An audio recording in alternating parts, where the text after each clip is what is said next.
Je vous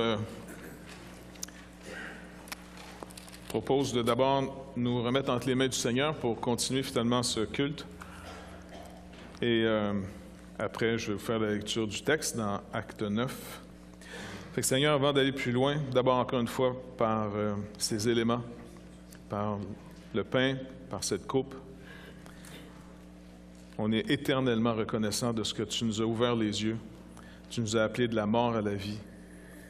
Tu nous as arrêtés, Seigneur Dieu, dans notre marche, où au mieux les meilleurs parmi nous se confiaient dans ce qu'ils faisaient pour trouver auprès de toi la paix. D'autres avaient complètement échoué et se rebellaient contre toi, détruisaient autour d'eux tout ce qu'ils pouvaient critiquer ou détruire parce qu'ils avaient échoué. Et Seigneur Dieu, peu importe, sans distinction, parmi ceux qui pensaient réussir et parmi ceux qui se voyaient échouer, tu es venu, Seigneur Jésus, et tu nous as ouvert les yeux, afin de nous faire passer à une autre justice, non pas celle qui vient de la loi, mais celle qui vient par la foi, ta justice, Seigneur. Et d'avoir accompli un sacrifice que toi seul pouvais faire. Non seulement en tant que Dieu, toi qui es tout-puissant, mais surtout en prenant notre vie, notre forme, en t'incarnant et en vivant une pleine vie humaine, une réelle vie humaine, avec les mêmes limites que tu nous as imposées, mais dans une communion parfaite avec ton Père pour nous montrer, d'abord et avant tout, qu'on n'avait pas été trompé par ton Père. On n'a pas été trompé lorsqu'on a été créé. Tu étais tout suffisant pour nous. Tu étais notre vie. On était dans une alliance de vie qu'on a brisée. Seigneur, merci d'être venu restaurer par ton sacrifice pour ceux qui croient la relation avec Dieu ton Père. Ton Père est notre Père maintenant. Notre Dieu est ton Dieu. Seigneur, on te demande que tu puisses parler à nos cœurs par ton esprit. On a besoin de ta parole. Viens à notre secours et parle-nous, Seigneur Dieu. C'est dans le précieux nom de Jésus qu'on prie. Amen. Acte chapitre 9. J'aimerais qu'on puisse lire les versets 1 à 31. 1 à 31 pour cette portion, où on va voir la conversion de Saul de Tarse, qui va devenir plus tard celui qu'on appelle l'apôtre Paul. Donc, je commence la lecture. Cependant, Saul respirait encore la menace et le meurtre contre les disciples du Seigneur, se rendit chez le souverain sacrificateur et lui demanda des lettres pour les synagogues de Damas, afin que s'il trouvait des partisans de la nouvelle doctrine ou de la voie, hommes ou femmes, il les amena liés à Jérusalem. Et comme il était en chemin et qu'il approchait de Damas, tout à coup une lumière venant du ciel resplendit autour de lui. Il tomba par terre et entendit une voix qui lui disait « Saul, Saul, pourquoi me persécutes-tu? » Et il répondit « Qui es-tu, Seigneur? » Et le Seigneur lui dit « Je suis Jésus que tu persécutes. Il te serait dur de régimber contre les aiguillons. » Tremblant et saisi d'effroi, il dit « Seigneur, que veux-tu que je fasse? » Et le Seigneur lui dit « Lève-toi, entre dans la ville et on te dira ce que tu dois faire. » Les hommes qui l'accompagnaient demeurèrent stupéfaits. Ils entendaient bien la voix, mais ils ne voyaient personne. Saul se releva de terre, et quoique ses yeux fussent ouverts, il ne voyait rien. On le prit par la main, et on le conduisit à Damas. Il resta 3 jours sans voir, et il ne mangea ni ne but. Or, il y avait à Damas un disciple nommé Ananias. Le Seigneur lui dit dans une vision, « Ananias. » Il répondit, « Me voici, Seigneur. » Et le Seigneur lui dit, « Lève-toi, va dans la rue qu'on appelle la droite, et cherche dans la maison de Judas un nommé Saul de Tarse, car il prie, et il a vu en vision un homme du nom d'Ananias qui entrait et qui lui imposait les mains afin qu'il recouvrât la vue. » Ananias répondit, « Seigneur, j'ai appris de plusieurs personnes tout le mal que cet homme a fait à tes saints dans Jérusalem.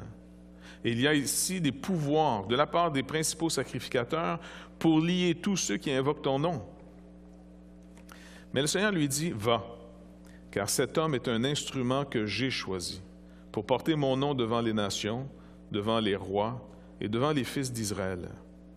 Et je lui montrerai tout ce qu'il doit souffrir pour mon nom. » Ananias sortit, et lorsqu'il fut arrivé à la maison, il imposa les mains à Saul en disant, « Saul, mon frère, le Seigneur Jésus, qui t'est apparu sur le chemin par lequel tu venais, m'a envoyé pour que tu recouvres la vue et que tu sois rempli du Saint-Esprit. » Au même instant, il tomba de ses yeux comme des écailles, et il retrouva la vue.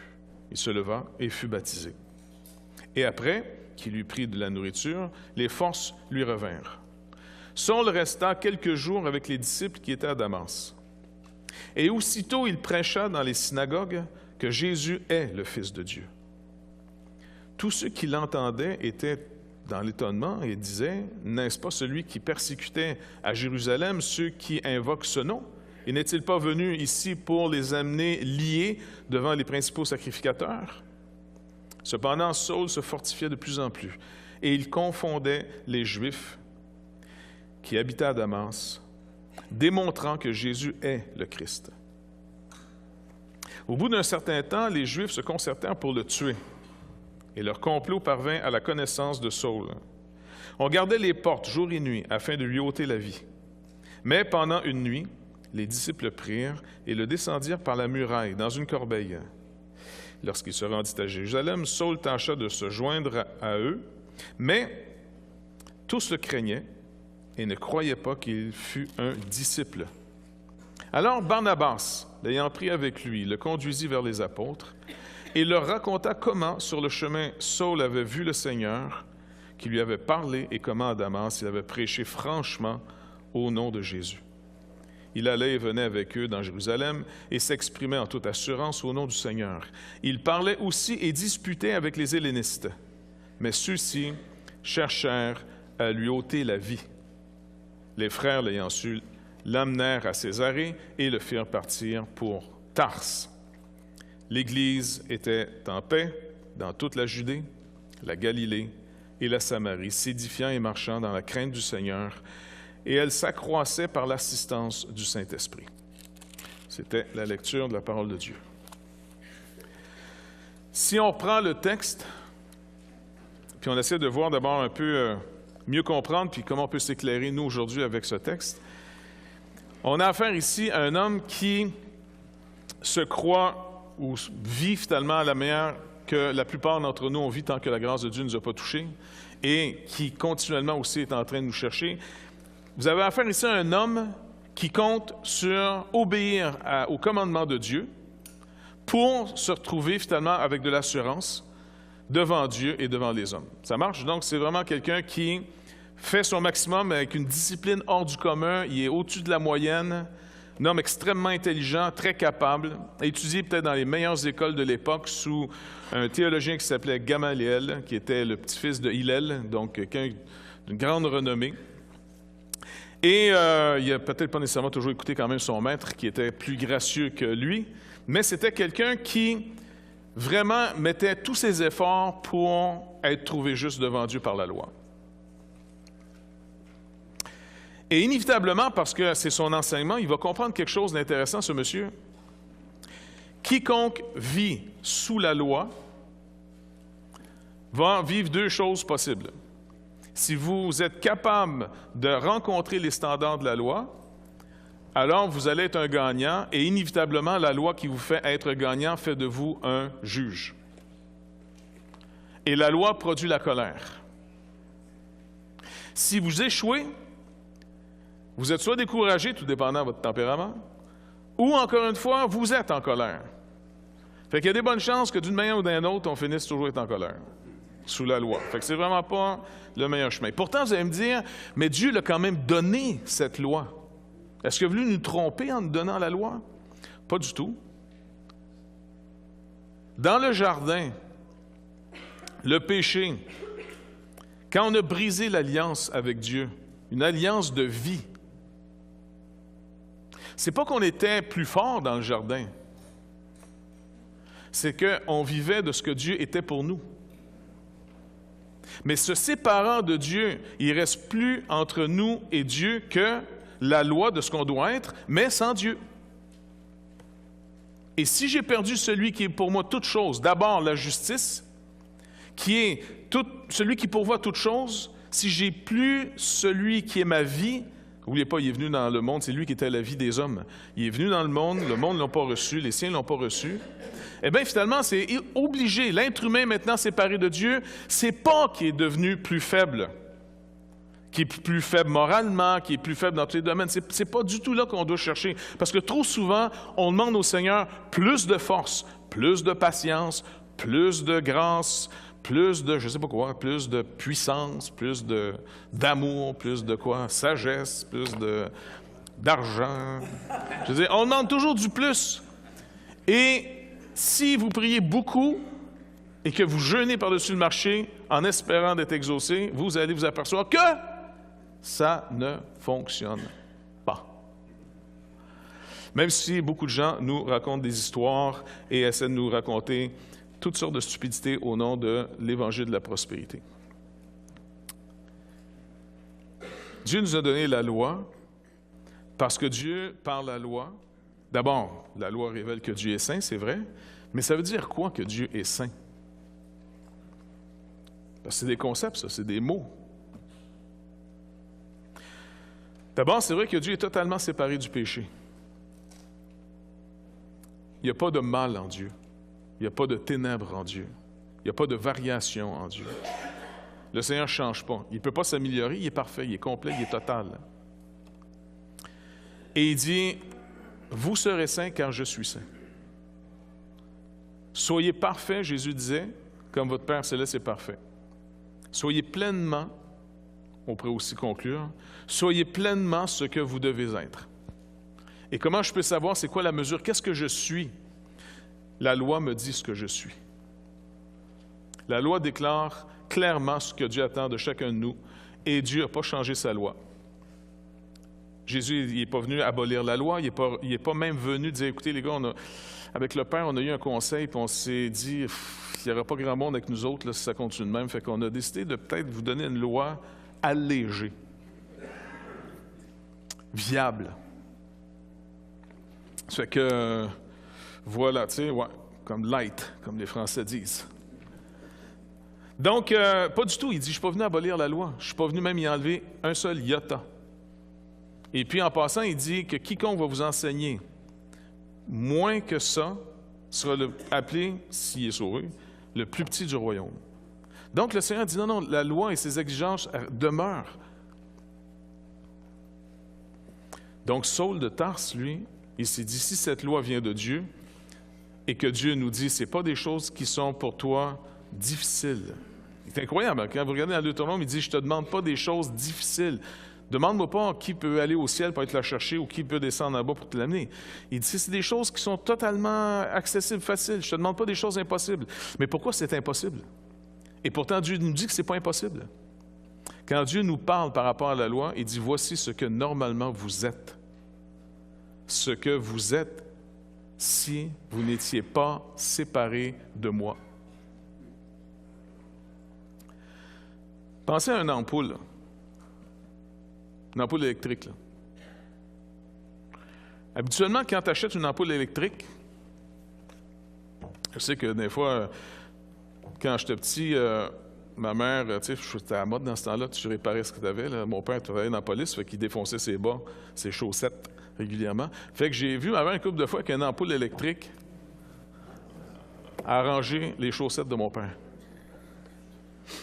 Maintenant, c'était quand même pas son usage premier à l'ampoule. Là. Mais, il faut quand même s'en servir. Normalement, tu achètes une ampoule pour t'éclairer. Mais l'ampoule par elle-même, elle ne produit pas de lumière. Elle est faite pour être connectée à un circuit que, par l'électricité, elle va produire la lumière.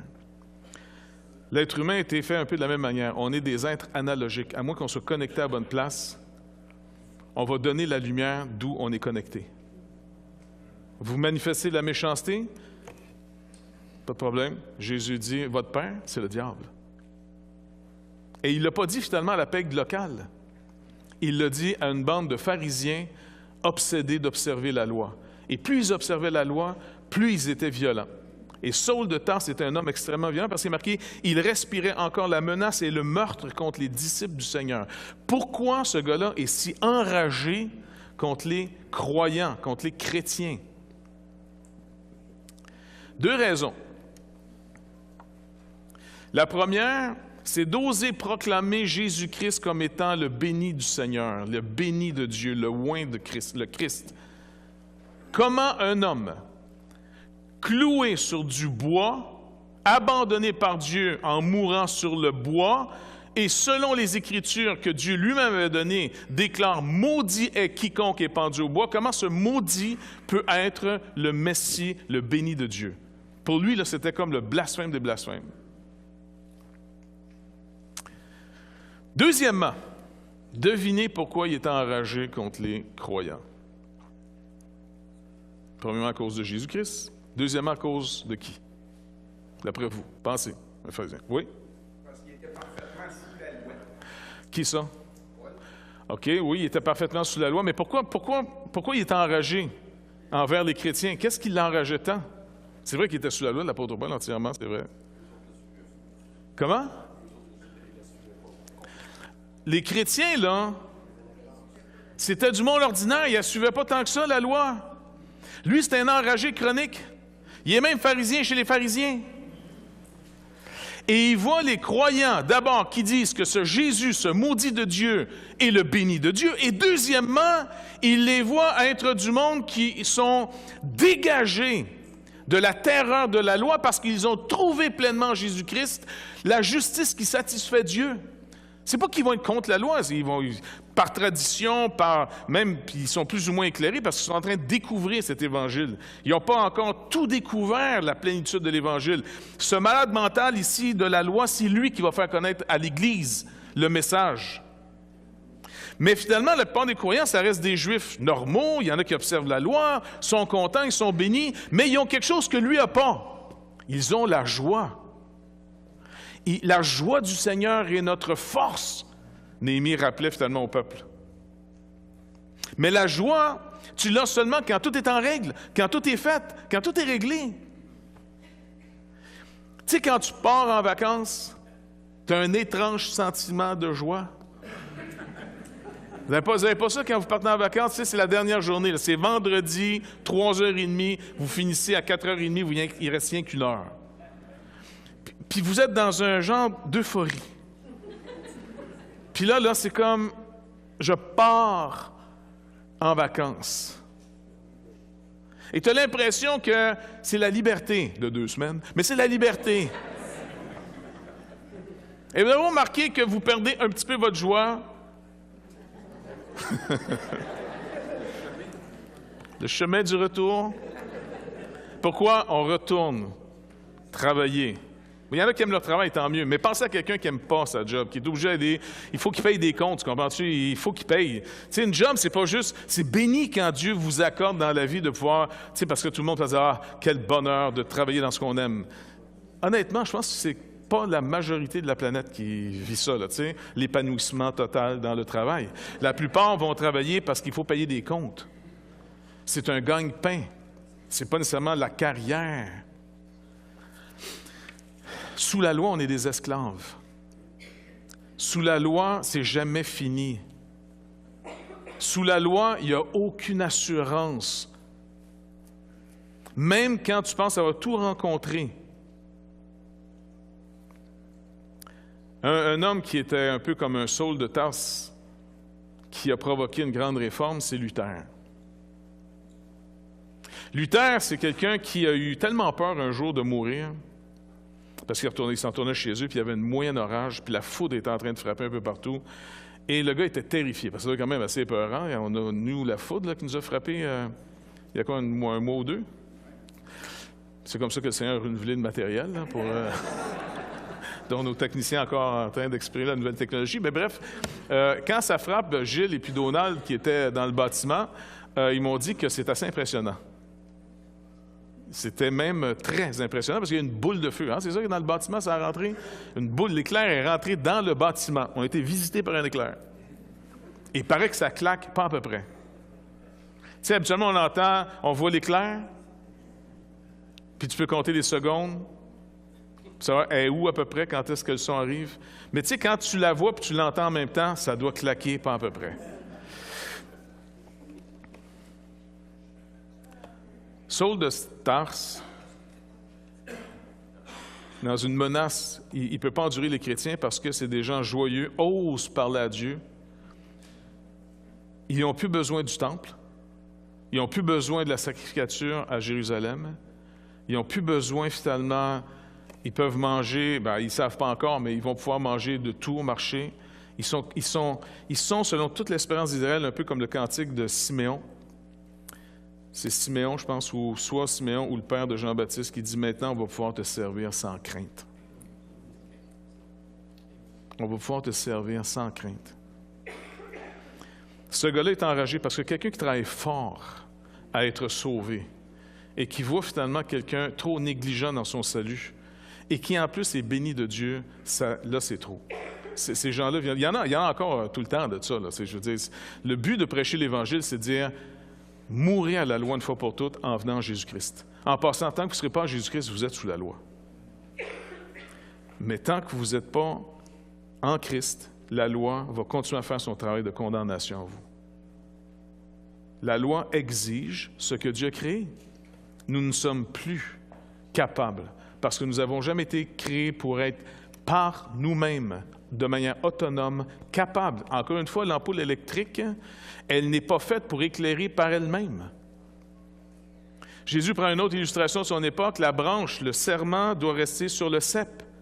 Et s'il reste sur le cep, c'est le cep avec sa sève qui fait que le serment va produire son fruit. Mais le serment par lui-même, il ne peut pas produire du fruit. Une ampoule par elle-même ne peut pas éclairer. Par contre, si tu as vis à bonne place et qu'il y a du jus, la lumière se fait. Fait que Saul de Tarse, finalement, il veut tellement faire le nettoyage que non seulement il a commencé à Jérusalem, parce qu'il est marqué ici, il a demandé des lettres pour les synagogues de Damas. Donc, en passant, il n'est pas intéressé de même aller chez les Samaritains. Il les méprise totalement. Fait qu'ils peuvent bien se perdre dans cette secte-là, il s'en fout.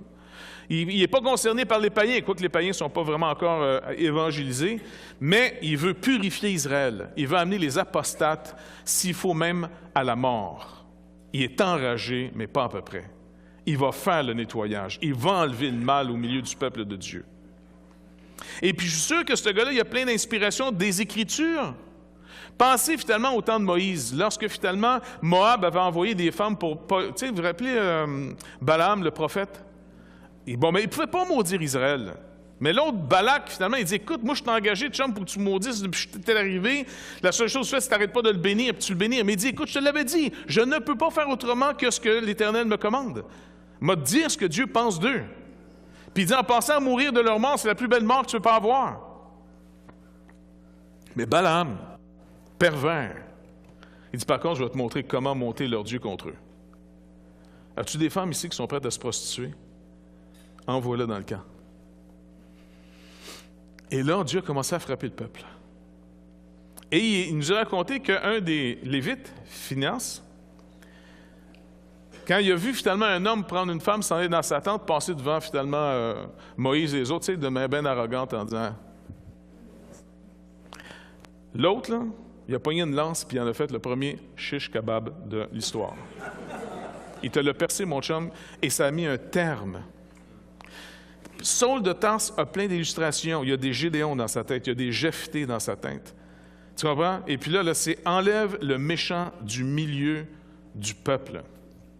Il a raison, sous la loi va enlever les méchants du milieu du peuple.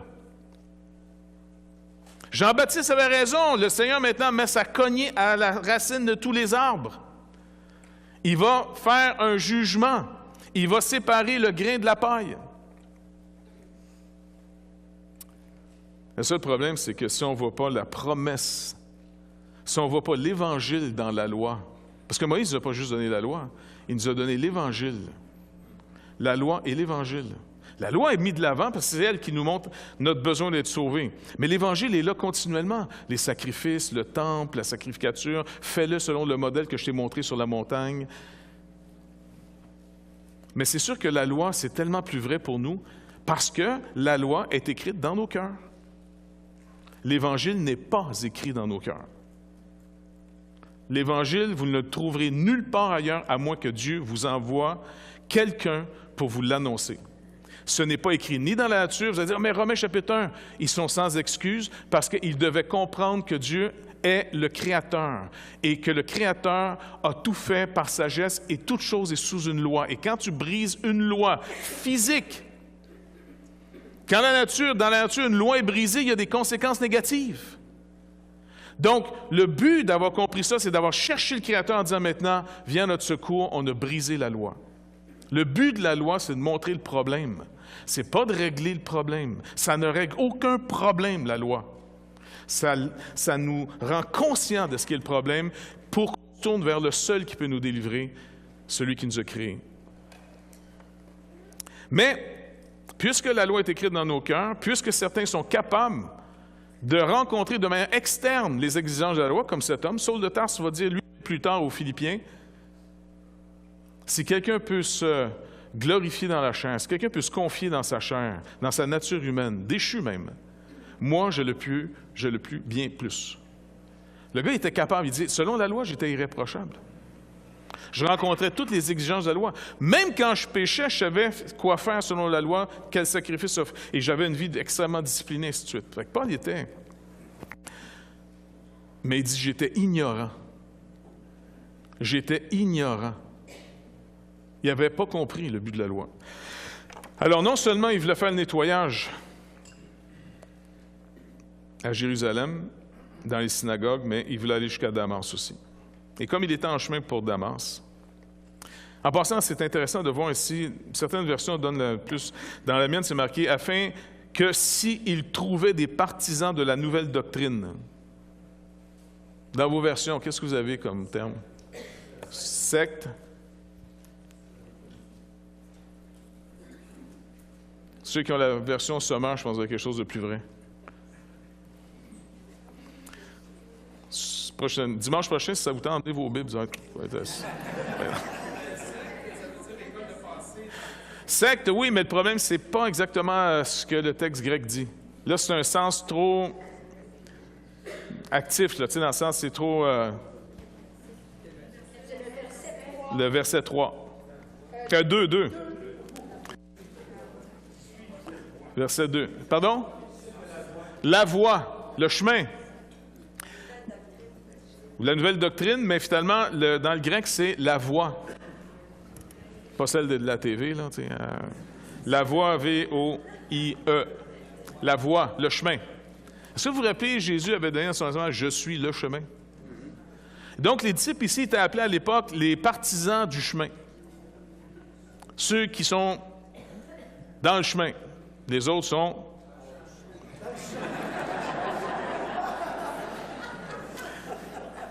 Et là, il dit, s'il en trouvait, il était pour les amener, se faire juger, faire mettre en prison. Homme ou femme. C'est intéressant ici, homme ou femme, parce que comme on le voit, on l'a vu là, finalement au chapitre 8, le verset 3, il entrait dans les maisons. Il ne se contentait pas simplement d'être dans les synagogues. Là, il était carrément en train de faire une acquisition en rentrant dans les maisons privées.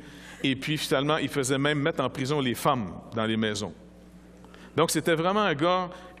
L'Église était terrifiée. C'était quelqu'un qui avait décidé d'amener la lumière de la loi chez ces petits écœurants-là. Et puis, il va faire une bonne job pour le Seigneur. Est-ce que ça ne vous rappelle pas autre chose que le genre de justice, quand on est admis de cette justice de la loi? Le Seigneur Jésus-Christ a déjà dit à ses disciples dans l'Évangile de Jean, il dit, écoutez, il va arriver un temps qu'ils vont vous chasser des synagogues. Ils vont vous persécuter, qu'ils vont même vous mettre à mort, croyant rendre un culte à Dieu. Seigneur, je vais le faire pour toi. Je vais nettoyer ce peuple pourri. Je vais le rendre pur comme moi. Je suis la norme! C'est ça qu'il dit. Je suis la norme! Le problème, c'est que, honnêtement, avec les fausses normes d'aujourd'hui, parce qu'il y en a bien qui se prennent pour la norme, là, lui, par contre, il était une norme. Il était une norme, il suivait la loi. J'étais irréprochable en ce qui concerne la loi. J'étais irréprochable. C'est pas... Il me semble que ça ne devait pas être reposant. Il y en a une couple de même dans l'histoire de l'Église. Des inquisiteurs qui arrivaient comme ça, puis faisaient mourir les gens. C'était pour leur bien. C'était pour purifier. Ces gens-là sont obsédés d'une justice qui vient par la loi, et la preuve, ils sont toujours enragés. Ils sont enragés tout le temps. La joie du Seigneur, on ne connaît pas. On n'a pas le temps d'être joyeux ici, on a du travail à faire. Honnêtement, tu ne veux pas passer tes vacances avec ces gens-là. Non, je vous dis, c'est des cauchemars vivants. C'est des gens qui sont toujours en train je sais pas d'expression polie dans ma tête, là, mais ils sont toujours comme ça, tout le temps. Fait qu'il s'en va finalement pour mettre un terme. Le chemin à parcourir, on ne sait pas si c'est à cheval ou à pied.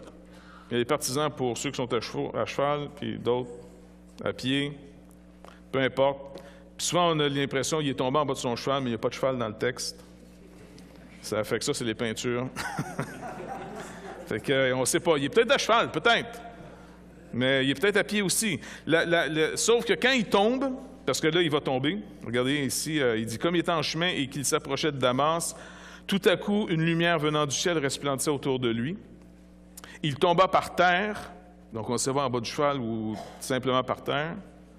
Il entendit une voix qui lui disait « Saul, Saul, pourquoi me persécutes-tu? » Mais quand on va le relever au verset 7, il dit « Les hommes qui l'accompagnaient demeurèrent stupéfaits, ils entendirent la voix, mais ils ne voyaient. Saul se releva, et puis on le prit par la main, verset 8. On le prend par la main. Fait qu'il est à cheval, tu sais, comme on ne sait pas. Fait que moi, je présume qu'il ne présume rien, le texte dit rien, fait que je dirai rien. Fait que bref, c'est 225 km selon certains commentateurs. Fait que c'est une marche de 6 jours à peu près. Tout dépendant de la vitesse que tu marches. Puis en Israël, tu ne veux pas faire ça l'été, là, parce qu'il fait chaud pas mal. Bref, c'est une bonne marche, mais il s'en va 5-6 jours de marche pour aller à Damas et il veut faire le nettoyage là-bas. Donc, le Seigneur, finalement, lui apparaît sur la route. Et vous allez remarquer des choses intéressantes ici. Le Seigneur Jésus-Christ va tourner cet homme, se réconcilier cet homme, l'appeler au salut, en lui apparaissant et en lui disant que, parce qu'il dit « Qui es-tu, Seigneur? » Et cette fameuse phrase « Je suis Jésus que tu persécutes. » Je suis Jésus que tu persécutes. L'apôtre ici, c'est pas l'apôtre Paul, mais c'est-à-dire Saul de Tarse, s'attaque aux croyants. Et je suis sûr là-dedans qu'il y a plein de croyants à des niveaux et à des maturités très différentes les unes des autres. Il y en a même, je suis sûr, qui est arrivé à les faire renier leur foi, à faire maudire Christ. Il y a des gens forts, il y a des gens faibles là-dedans, il y a toutes sortes de gens. Et lui, il carbure là-dessus. Fait que ce Jésus de Nazareth, il n'a jamais vraiment... On ne sait pas trop. Il n'y a rien dans les évangiles qui nous parle d'un Saul de Tarse qui avait rencontré Jésus de Nazareth. Il l'a peut-être croisé, ça se peut, je ne sais pas. Il est plus jeune que le Seigneur. Là, on est peut-être 3 à 7 ans plus tard. Mais c'est intéressant que le Seigneur se présente en disant « Je suis Jésus que tu persécutes ». Il n'a pas juste dit « Qui es-tu, Seigneur? Jésus que tu persécutes ». Il dit « Je suis Jésus que tu persécutes ». Je suis Jésus que tu persécutes. Et là, on a affaire, n'oubliez pas, Saul de Tarse, étant pharisien dans sa doctrine, dans sa théologie, il croit aux anges. Il croit aussi aux théophanies, parce que la parole de Dieu parle de théophanie. Mais là, il ne sait pas encore trop à qui il a affaire. Parce que le terme Seigneur ici peut être autant pour monsieur que Seigneur Dieu, là, tu sais. Mais il est saisi, il est terrifié. Et le Seigneur lui dit, parce qu'il dit, bon, ben, OK, tremblant et saisi d'effroi, il dit, Seigneur, que veux-tu que je fasse? Et le Seigneur lui dit, lève-toi, entre dans la ville, et on te dira ce que tu dois faire.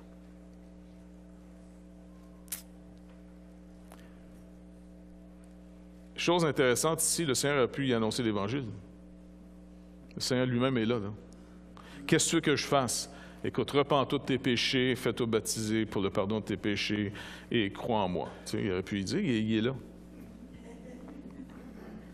Non, il veut y montrer quelque chose de vraiment...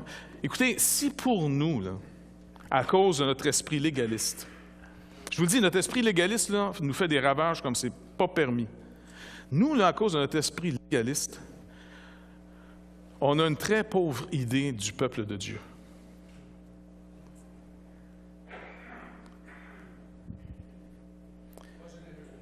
Comment?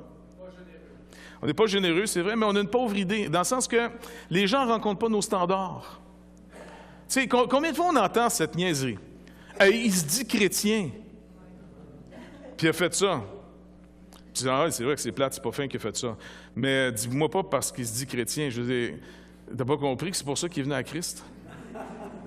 Quand est-ce que tu vas le croire, espèce de toi-même? Hein? Non, hey, écoute, je ne vais pas à cet hôpital-là, ils sont tous malades.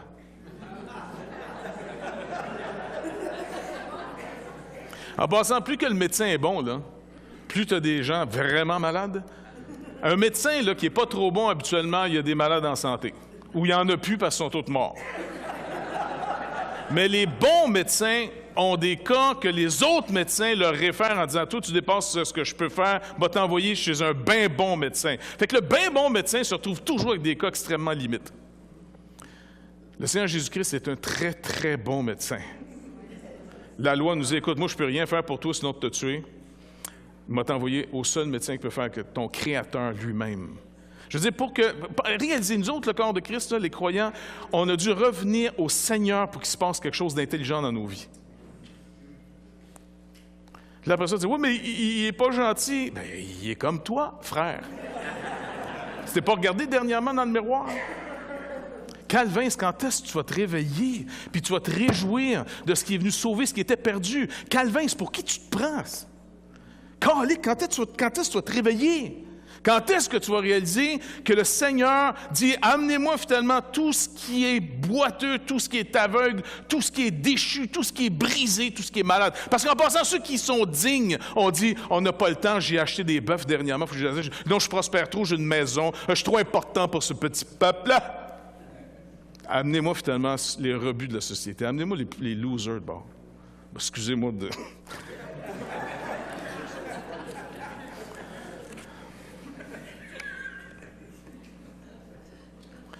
Si vous êtes rendu à la Bible parle, c'est qu'ailleurs, vous n'avez pas été assez bon.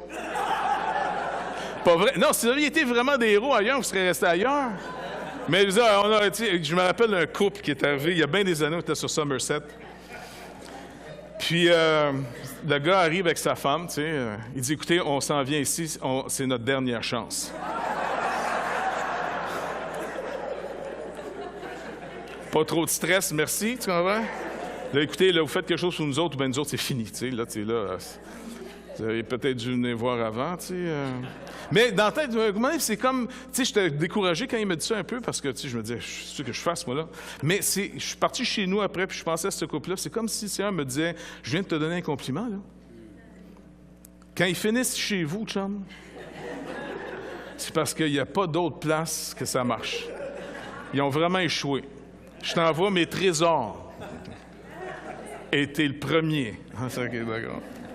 Non, honnêtement, ma femme, la première fois qu'elle est venue avec moi en France, on retournait à Colonia. Et puis,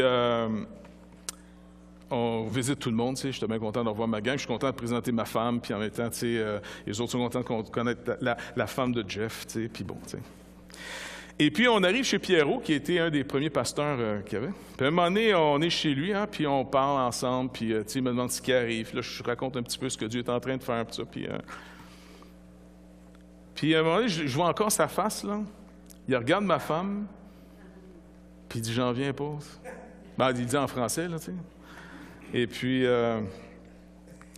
en voulant dire « Écoute, on n'espérait pas grand-chose de ce gars-là, tu sais. » Non, c'est vrai, honnêtement, il espérait pas grand-chose.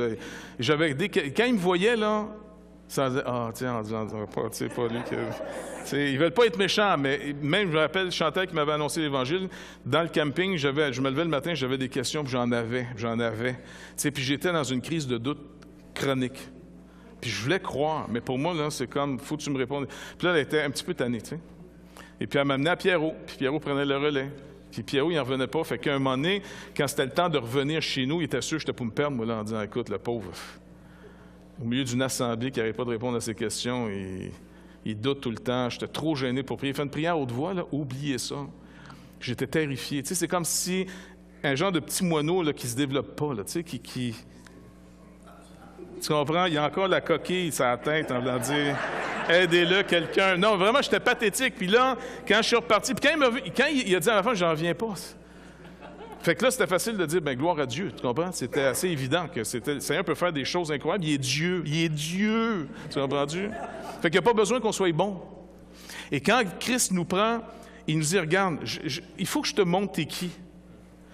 Puis le peu que tu penses qu'il reste de bon, parce que souvent on est... Moi, je suis pas comme les autres chrétiens. Moi, là, je suis sincère. Quoi, tu nous traites tous d'hypocrites, ça? Qui tu te prends, toi, là, tu comprends? Et puis, non, moi, je marche purement avec le Seigneur. T'es purement dans la marque. Tu comprends? Ça fait que le Seigneur va faire une démonstration en disant, regarde, Paul m'a fait ça vite avec toi. Il y a un processus d'accélération incroyable de sanctification dans la vie de l'apôtre Paul. Regardez ce qu'il fait.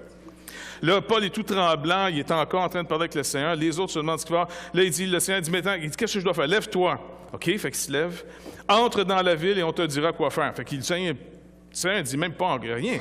OK, et les hommes qui l'accompagnaient demeuraient stupéfaits. Le mot suivant, il était terrifié, le gars. Il était terrifié. Ils se demandaient ce qui s'était passé. Ils ont entendu du bruit. Ils n'ont pas compris la voix. Ils ont juste entendu un bruit énorme, de la lumière. L'autre tombe à terre. Ils sont tous terrifiés. Paul se relève. Et puis là, il faut qu'il rentre dans la ville, mais il est aveugle.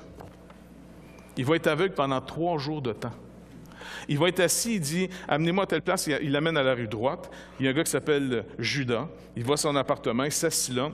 Pendant 3 jours de temps, le gars est en état de choc. Il est aveugle. Il est tellement en état de choc, là, il ne mange pas, il ne boit pas. Il est terrifié, le gars. Fait que c'est comme si le Seigneur dit, regarde bien, l'évangile que tu vas annoncer, là, il s'annonce aux pécheurs. Et comme tu es là, Paul, tu n'as jamais été aussi vrai de ta vie que là. Tu pensais que tu voyais, tu étais totalement aveugle, mon pauvre toi. Il va te montrer physiquement comment tu es spirituellement. Tu es aveugle à ma lumière. Tu ne m'as jamais vu, tu ne m'as pas connu. Il dit, ils vont vous tuer parce qu'ils n'ont ni connu mon Père ni moi. Ils ne l'ont pas connu. Fait que Saul de Tarse, là, le pharisien, n'a jamais connu ce Dieu de l'Ancien Testament qui nous annonce par la loi et l'Évangile ce qu'il va faire pour nous. Alors pendant 3 jours de temps, il dit, écoute, j'ai passé 3 jours dans le sein de la terre, tu vas t'asseoir aveugle dans les ténèbres totales pour réfléchir sur ton sort et à moins que moi, je te délivre. Paul, Saul, c'est-à-dire, t'es un pauvre aveugle. Et là, il le voit. Il voit qu'il est aveugle, voyez. Donc, qu'est-ce qu'il fait? Il attend. Et là, durant ce temps d'aveuglement terrifié, le Seigneur le visite en vision. Et il dit, j'amène un homme qui s'appelle Ananias, un simple disciple. Bon témoignage en passant, le gars. Mais un simple disciple. Il me semble que pour l'appel de ce gars-là, il me semble savoir tout ce que cet homme-là va faire. Écoute, ça va être majeur dans l'histoire de l'Église. C'est l'apôtre Paul. C'est l'apôtre Paul. Il me semble que j'appelle Pierre. Pierre et Jean. Écoute, on a déplacé Pierre et Jean pour les Samaritains que tout le monde méprisait. Là, on convertit un pharisien qui va devenir l'apôtre Paul. L'apôtre Paul! Un simple disciple fera l'affaire? Ananias. Et là, ça dit, il arrive en vision aussi à Ananias, il est assis, lui d'Adamas, croyant là-bas. Il dit, OK, Ananias, quand même intéressant, me voici, Seigneur. Là, c'est comme la réponse classique, tu sais, comme Élie aussi, ou toute la gang, tu sais, Samuel, me voici, Seigneur. Lève-toi. Va dans la rue qu'on appelle la droite, d'accord? Cherche dans la maison de Judas, oh, OK, je le connais, oui, un nommé Saul de Tarse. Oh! Car il prie, et il a vu en vision un homme du nom d'Ananias. Oh, il m'a vu. Oui, c'est un inquisiteur, le gars. N'oublie pas, là. Afin, il dit, qui entrait, qui lui imposait les mains, afin qu'il retrouvât la vue. C'est quand même intéressant de voir nous te servirons sans crainte. Là, c'est le Dieu qui a parlé à Moïse sur le Sinaï, où Moïse était tremblant, à qui Ananias est en train de s'adresser. Seigneur, tu n'es peut-être pas au courant. Non, mais il ne faut pas être trop dur avec le gars. Honnêtement, combien de fois on prie? Hein? Dans les réunions de prière, c'est assez fantastique des fois comment on expose notre ignorance. Seigneur, il faut que je t'apprenne quelque chose. Seigneur, tu n'es peut-être pas au courant, mais... C'est une chance que tu me l'as dit. Tu n'étais pas au courant pas tout, moi, là, tu vois. Donc, il dit, Seigneur, j'ai appris à son sujet plein de choses. Et c'est un homme violent, il est méchant, il est méchant. Puis il y a même des pouvoirs aussi. Tu n'es peut-être pas au courant, mais il y a des pouvoirs. Hein. Et le Seigneur l'écoute pendant un petit bout de temps, tu sais. Puis le Seigneur dit, va. C'est simple comme réponse, hein? Va. OK. Va, car cet homme est un instrument que j'ai choisi. Eh bien, pour porter mon nom devant les nations, devant les rois et devant les fils d'Israël, et je lui montrerai tout ce qu'il doit souffrir pour mon nom. Peut-être ça a consolé quand même Ananias un petit peu. La dernière partie, là, tu sais. Donc, il sortit, et lorsqu'il fut arrivé dans la maison, il imposa les mains à Saul, en disant, « Saul, mon frère! Saul, mon frère! » Avez-vous remarqué que ce gars-là, il n'est même pas dans une haine contre cet homme qui a persécuté puis a peut-être fait mourir. Il se rappelle, il a entendu parler du meurtre d'Étienne. Comment on peut laisser tomber toutes nos revendications, notre passé, toutes les injustices qu'on nous a faites, à moins de rencontrer le Seigneur? On ne peut pas. Savez-vous pourquoi on n'arrive pas à pardonner? Parce que c'est illégal. Si vous fermez les yeux sur l'injustice que vous avez vue, qu'on vous a fait, vous êtes en train de vivre quelque chose d'illégal. Vous ne pouvez pas pardonner pour vrai tant que vous n'avez pas rencontré le Seigneur. Faites faire semblant, faites oublier. Il y a une petite caisse pour des petites fautes, mais les grandes fautes. Pensez à des gens qui vous ont fait un mal au point qu'aujourd'hui, vous êtes tordus. Vous n'êtes plus normal. Parce que des gens vous ont maltraité. Parce que des gens vous ont volé votre jeunesse. Pensez à ceux qui vous ont gâché votre vie, vos carrières, qui ont menti à votre sujet. Et pire que ça, qui vous ont même injecté leur méchanceté parce que vous êtes devenus comme eux après. Pensez-y. Et là, souvent, vous entendez, il faut pardonner. Savez-vous ce que ça veut dire, ça, il faut pardonner? Non, oublie ça.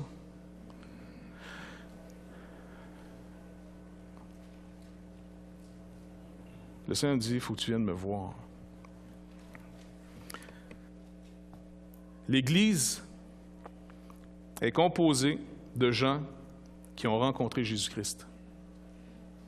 Et il y a d'autres gens qui viennent s'assembler dans cette communauté pour essayer de trouver du refuge en croyant dans l'Église. Et c'est ceux qui vont la détruire parce qu'ils vont être déçus de l'Église. C'est sûr qu'ils vont être déçus de l'Église. Ils n'ont pas cru en Jésus-Christ qui est leur justice. Alors ils s'attendent à ce que ces gens-là soient la justice, soient l'intégrité parfaite. Ils n'ont pas rencontré le Seigneur. Un homme comme Ananias ne pourrait pas appeler Saul de Tarse, Saul, mon frère. Puis ma prière, là, honnêtement, pour ma vie comme pour nous tous, là, c'est que de plus en plus on puisse voir Jésus-Christ est notre justice. Je sais que je le répète un peu des fois fatigamment, là, mais on n'y croit pas. On n'y croit pas. Et puisqu'on ne croit pas, on dit, oui, c'est dans la Bible, c'est vrai, Jésus est ma justice, Dieu est ma justice, c'est vrai. Mais finalement, on est toujours frustré par les autres, par soi-même même. Est-ce que le matin, on peut se lever en disant, ça a l'air qu'une autre journée, il faut que je m'habitue que je suis un justifié? Ou bien, est-ce que je me lève le matin en disant, écoute, là, Dieu te donne une nouvelle journée, là, essaye de faire mieux, s'il vous plaît, fais-moi plaisir, là, essaye de te ramasser. Bien, si c'est votre culte du matin, vous allez avoir une bien mauvaise journée. Pardon, si vous vous levez le matin en disant, OK, les Écritures déclarent que je suis présentement en Christ et Christ est caché en Dieu. Fait que c'est bien caché, ça. Alors, ce que je vois n'est pas ce que je dois voir. Pas vrai? C'est ça que ça veut dire en réalité. Il dit, vous êtes en Christ et Christ est caché en Dieu. Et quand Christ paraîtra, alors vous paraîtrez. Donc, ça a l'air que le gars que je vois dans le miroir, c'est pas le gars que je suis supposé de voir. Et je suis supposé de croire par la foi ce que Dieu dit que je suis en lui. Et quand on s'en va à l'Église, on dit, l'écœurant, il est encore là, lui, là.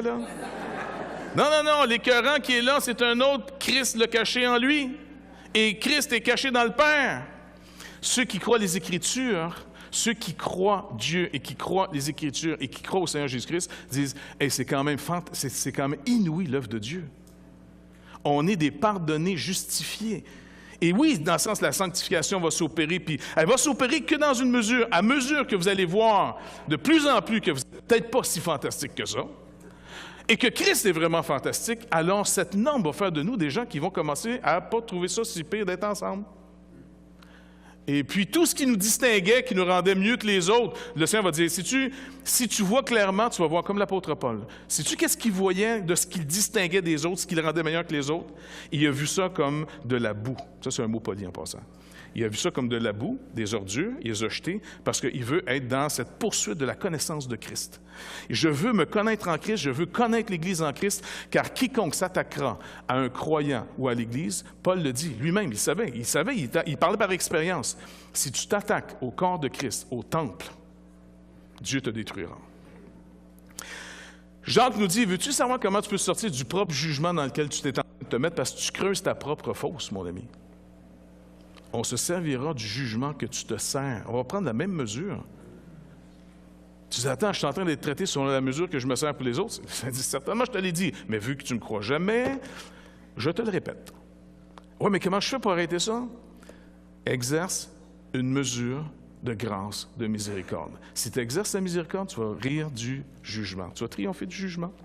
Mais si tu continues à juger les autres, tu vas continuer à creuser la fosse dans laquelle tu t'enfonces jour après jour. Et si tu pleures régulièrement maintenant, et si tu n'es plus capable de te regarder de plus en plus, c'est que tu creuses ta propre fosse parce que tu ne me crois pas. Je t'ai dit dans ma parole. Oui, mais Seigneur, mon cœur me condamne, mon cœur, je ne suis pas capable, puis je les vois les fautes des autres, puis je vois les miennes, puis mes sens. Le Seigneur dit non, si ton cœur te condamne, avec raison sûrement, il te condamne par quel instrument? Par la loi même de Dieu. Si ton cœur te condamne, Dieu est plus grand que ton cœur. Ou je crois l'œuvre de Jésus-Christ, ou je continue à croire dans mon œuvre. Et si je crois dans mon œuvre, je suis un apostate. Je suis un ennemi de la croix. Je suis un ennemi de Dieu. Je suis un pharisien. Mon père, c'est le diable. Pourquoi? Mais ça, c'est assez évident. Pensez pas, peut-être c'est moi qui s'exprime mal, là, mais je ne comprends pas qu'on ne comprenne pas. On a juste à se regarder, bâtard. Alors, regardons-nous, là. Puis dans la vraie vie, là, pas ce qu'on monte à tout le monde, là, en disant « OK, sort le comédien, là, on va, ça. » Les vraies personnes, là, le soir devant Internet, certains sites, là. « Ah, pas moi. » Le nombre de personnes que tu as voulu tuer dans ta tête, les as-tu oubliés, ces gens-là? Le nombre de fois que tu as convoité. Est-ce que tu penses que le Seigneur est un idiot? Qui voit les apparences seulement comme tu es en train de nous faire à croire, comme on se fait à croire tous nous autres.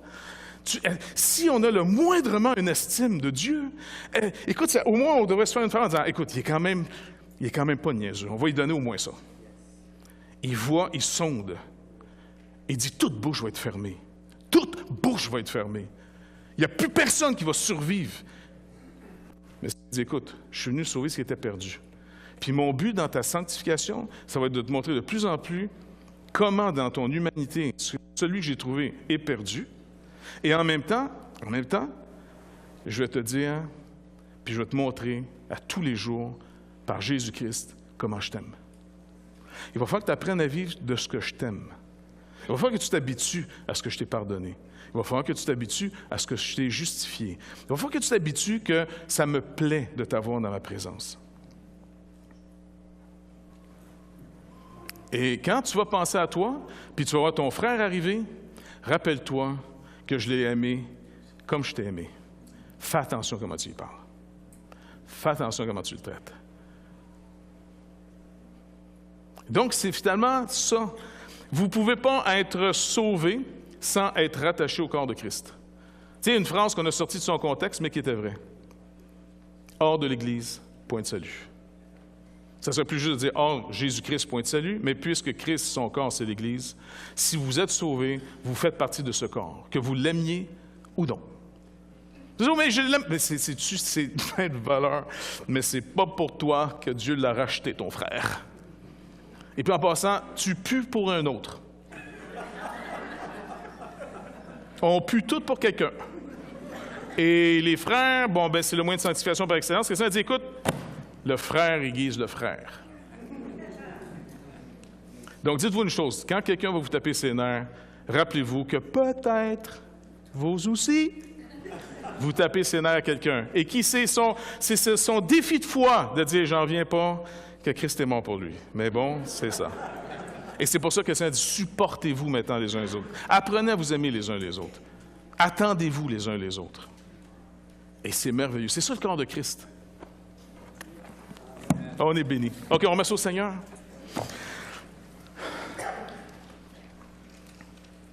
Seigneur, tu vas faire de cet inquisiteur, cet enragé, cet homme violent, ignorant. Pourtant, c'était un connaissant de la loi, un homme d'une discipline hors du commun. Mais lui-même va nous dire plus tard, non, j'étais ignorant, complètement ignorant de l'amour de Dieu, complètement ignorant de la bonne nouvelle que Dieu nous avait annoncée depuis le début des temps. Mais Dieu, dans son amour, ne m'a pas traité selon mes fautes. Mais il m'a appelé. Encore une fois, pas à cause de mes œuvres, mais à cause de son grand amour, à cause de Jésus-Christ. Seigneur, cet homme, non seulement tu vas le pardonner, tu vas le sauver, mais tu vas en faire le prédicateur, l'apôtre, l'architecte du message de l'Évangile, au point que même des apôtres comme Pierre vont dire « il est dur à comprendre ». Mais tu as pris quelqu'un qui a été extrêmement loin dans la loi, qui se donnait tous les droits. Il était en pleine justice d'être enragé. Et cette justice l'a complètement détruite pour établir la rédemption. De la justice par la loi, te fait que cet homme a passé à la justice par la foi, ce qui va être le thème central de sa vie. Seigneur Jésus, viens à notre secours, car souvent nos divisions, nos chicanes, nos querelles, que ce soit dans nos familles, que ce soit entre amis, que ce soit entre ouvriers dans l'œuvre, que ce soit entre églises, vient toujours de ce principe de la loi. Et Seigneur, à moins que par ton esprit, tu illumines les Écritures dans notre tête, Seigneur Dieu, que tu nous sors de nos ténèbres, on devient facilement juste les uns contre les autres. S'il vous plaît, pardonne-nous et continue ton œuvre, car tu dis dans ta parole que nous sommes ton œuvre. Toi seul peux faire cette œuvre en nous. Ce n'est pas une œuvre humaine, c'est l'œuvre de Dieu seul. Toi seul peux nous faire comprendre ces choses. Alors, on se met dans la position de Timothée quand Paul lui dit « Comprends ces choses, le Seigneur va te donner de l'instruction. Le Seigneur va te faire comprendre. » S'il vous plaît, Seigneur. À tous ceux d'entre nous qui seraient aveugles, ouvre les yeux maintenant, à cause de Jésus-Christ. À ceux qui, au milieu de nous, sont encore dans la mort, appelle-les à la vie maintenant, Père. C'est pour ça que tu nous demandes de prêcher ton Évangile. Qu'ils puissent, Seigneur Dieu, être saisis par la vie, par ta vie, afin de répondre et de commencer à marcher sur ce chemin, ce nouveau chemin, d'être des disciples de la voie. Et Seigneur, pour ceux qui ont des blessures, qui sont déformées, brisées, courbées, perverties, à cause du péché des autres, Seigneur Dieu, s'il vous plaît, passe ta main, guéris, relève l'indigent, purifie celui qui est souillé dans sa tête. Enlève la colère et mets ta joie, Seigneur Dieu. Mets ta paix. L'œuvre est terminée. L'œuvre est accomplie. On peut pleinement espérer toute ta faveur par Jésus-Christ, parce que tu es entièrement et parfaitement satisfait par le travail de ton Fils. Tu ne regardes pas à notre travail. Encore une fois, tu regardes le travail de ton Fils. Tu nous connais tous ici, Seigneur Dieu. Rien n'est caché à tes yeux. Surtout ce qu'on essaie de se cacher même à nous-mêmes. Merci que dans ta lumière, ces choses, tu déclares par le sang de Jésus-Christ. Si on les confesse, si on arrête de nier, tu dis que ces choses vont être pardonnées. Tu ne nous tiendras pas rigueur. Tu ne nous traites pas selon nos fautes. Encore une fois, bénis-nous, Seigneur Dieu, afin qu'on soit un jardin à la gloire de ton Père, afin qu'on puisse produire du fruit, des arômes, Seigneur Dieu, qu'on puisse vraiment, quand les gens visitent les croyants dans lesquels tu vis, ils puissent sentir l'odeur de Christ. Non pas nous, mais de savoir que quelqu'un vraiment est au milieu de nous. Et c'est toi qui es notre justice. Viens à notre secours, Seigneur Dieu, et continue à bénir abondamment. Que nos enfants puissent grandir dans cette atmosphère, dans cette culture de l'œuvre accomplie. S'il vous plaît, Seigneur Dieu. Et merci d'avance, Père, car tout est possible. Tu es Dieu. Tu es Dieu, Seigneur. Tout est possible. Rien n'est impossible. Alors merci d'avance dans le précieux nom de Jésus. Amen. Bonne semaine.